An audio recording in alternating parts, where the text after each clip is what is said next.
Have you ever thought of your local tree? You know, that familiar tree on the street corner at the park that you've always seen but never really paid attention to? Well, in a collection of local legends called Kwaidan, the author details one such local tree. In Wakagori, in Iyo Prefecture, known today as Ehime Prefecture, there is a cherry tree, the Juroku Sakura, in other words, the 16th Sakura. It is named such because it blooms on the 16th day of January, despite the cold. The reason? It contains the spirit of a samurai. You see, this tree, as typical of any cherry tree, would bloom between late March and early April for generations.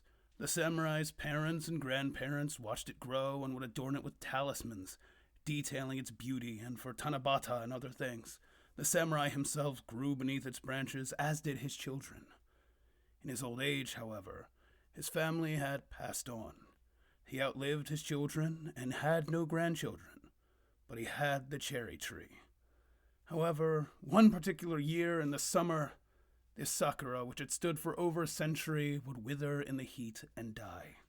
This, a death that stung his lonely soul.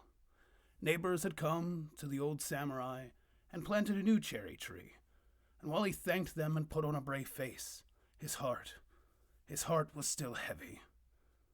It was a winter day, the 16th, in fact, when an idea came to him.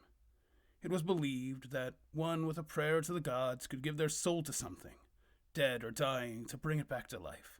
So this old samurai ventured to the garden and sat at the base of this withered dead tree, its barren branches looming overhead.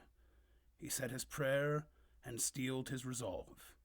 He led out a white cloth and drew his sword. Then he performed harakiri, as only a samurai could, in hopes of breathing life into the tree through Migawari ni Tatsu. As his spirit left, it entered the tree, and that hour, on that frigid 16th day, the dead tree bloomed, and would continue to bloom for every year thereafter.